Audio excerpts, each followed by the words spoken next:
अनचाहा विवाह में प्यार भाग 28। राघव ईशा के लिए चेयर को थोड़ा पीछा करके उसे बैठने का इशारा करता है, फिर खुद भी उसके पास चेयर लेकर बैठ जाता है। ईशा राघव की तरफ देखकर कितनी सुंदर जगह है यह, तुम्हें पसंद आई? राघव ईशा को खुश देखकर पूछता है। ईशा राघव की तरफ देखकर बहुत पसंद आई। जिया बालकनी में खड़ी थी। राहुल कपड़े चेंज करके उसकी तरफ आकर खड़ा हो गया। जिया राहुल की तरफ देखकर बताओ अब क्या हुआ है जो तुम इतना परेशान हो? राहुल यह सुनकर जिया की तरफ देखकर परेशान, मैं क्यों परेशान होगा?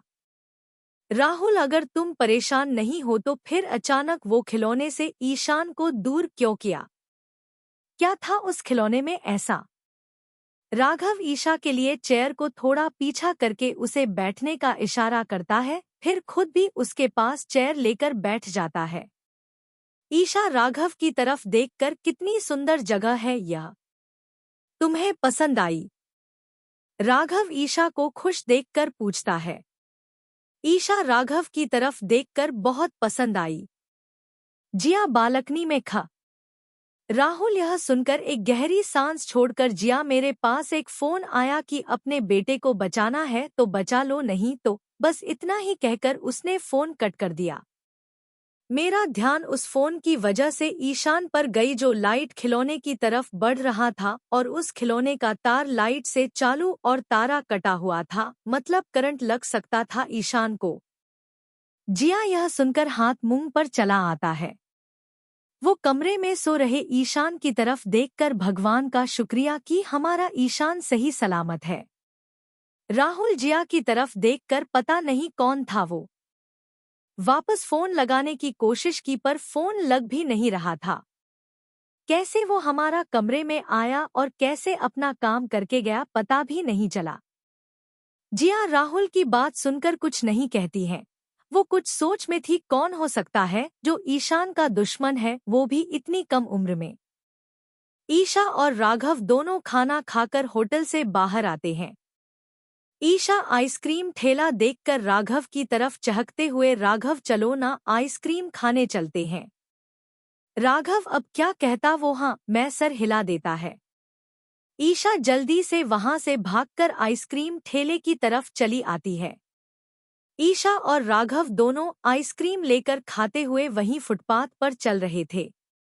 आज मौसम बहुत ही अच्छा था।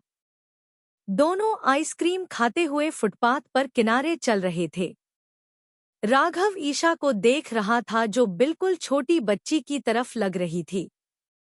राघव उसे देखकर कुछ पल उसी में खो गया था। दोनों आइसक्रीम खाते हुए गाड़ी की तरफ आते हैं। राघव गाड़ी से लगकर खड़ा हो जाता है। ईशा उसके सामने खड़ी थी। आइसक्रीम को खाते हुए थोड़ी सी आइसक्रीम उसकी नाक पर लग गई थी। राघव यह देखकर मुस्कुरा जाता है। राघव को इस तरह मुस्कुराते हुए देखकर ईशा उसकी तरफ देखकर भौं उचकाते हुए पूछती है। राघव आगे बढ़कर ईशा के नाक पर अपने होंठों को रख देता है। इतनी जल्दी यह सब हुआ जिसे ईशा संभल नहीं पाई। उसकी दिल की धड़कन अचानक से इतनी बढ़ गई कि ऐसा लग रहा था आज दिल बाहर ही निकल कर आएगा। आसपास ज्यादा लोग नहीं थे। कुछ गाड़ियां बह रही थी। उन दोनों पर किसी का ध्यान नहीं था। ईशा राघव की ही तरह देख रही थी। राघव वापस गाड़ी की तरफ लगकर खड़ा हो जाता है। ईशा के चेहरे पर छोटी सी मुस्कान आ जाती है। वो एक कदम पीछे जाती है। अचानक एक गाड़ी आती है जो बहुत स्पीड में थी। राघव यह देखकर अपनी आइसक्रीम को फेरकर वो ईशा का हाथ पकड़कर अपनी तरफ खींचता है। वो गाड़ी ईशा को बिना छुए वहां से बहुत स्पीड में निकल जाती है। ईशा के दोनों हाथ राघव के चेस्ट पर थे।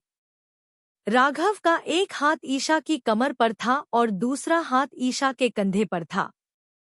ईशा राघव की तरफ ही देख रही थी और बहुत घबरा भी गई थी। राघव ईशा की बढ़ती सांसें को देखकर समझ गया था ईशा अचानक इन सब से घबरा गई है।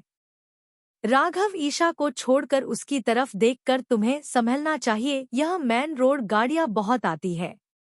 अच्छा चलो अब घर चलते हैं। राघव ईशा के लिए दरवाजा खोलकर उसे बैठाता है, फिर खुद ड्राइविंग सीट पर आकर बैठ जाता है। राघव कार ड्राइव करता हुआ मन में ऐसा क्यों लग रहा है, वो कार वाला जानबूझकर कार की स्पीड बढ़ाकर ईशा की तरफ बढ़ रहा था, कहीं कोई दुश्मन तो नहीं। पर हमारा दुश्मन कौन बनेगा? राहुल के बात बताने के बाद जिया की आंखों में नींद कहीं उड़ गई थी। राहुल और जिया दोनों के बीच सो रहा ईशान पर जिया की नजर जाती है। वो अपने हाथों से उसके सर पर हाथ फेरते हुए, पता नहीं कौन है जो इस तरह की हरकतें की है। आशा जी और ज्योति कब के घर आ चुके थे। आशा जी ने ज्योति को सुला भी दिया था। मधु जी और आशा जी दोनों सोफे पर बैठे बातें कर रही थी। मधु जी अपने तीर्थ यात्रा के बारे में आशा जी को बता रही थी। डोरबेल बजने की आवाज आती है। मधु जी आशा जी की तरफ देखकर हम देखते हैं। मधु जी उठकर दरवाजे की तरफ आती है। सामने ईशा और राघव को देखकर चेहरे पर मुस्कान आ जाती है। आ गए तुम दोनों, कैसा रहा आज का दिन? अच्छा था चाची, राघव जबरदस्ती मुस्कराता हुआ कहता है, क्योंकि वो उस गाड़ी के बारे में ही सोच रहा था। अच्छा हुआ तुम दोनों आ गए, मैं और मधु तुम दोनों का ही इंतजार कर रहे थे। आशा जी उन दोनों को अंदर आते हुए देख कहती हैं। राघव आशा जी की तरफ देखकर मां ज्योति कहा है। वो आज बहुत थक गई थी, इसलिए आते ही ऊपर कमरे में सो गई है। हम भी सोने के लिए जा रहे हैं। आशा जी इतना कहकर वहां से उठकर चली जाती है। मधु जी भी अपने कमरे में बढ़ जाती है। राघव ईशा की तरफ देखकर, तुम जाओ, हम दरवाजा बंद करके आते हैं। ईशा हाँ, मैं सर हिलाकर वहां से ऊपर कमरे की तरफ बढ़ जाती है। अगले भाग में कैसा लगा आज का भाग जरूर बताएं और रेटिंग समीक्षा जरूर दें। धन्यवाद।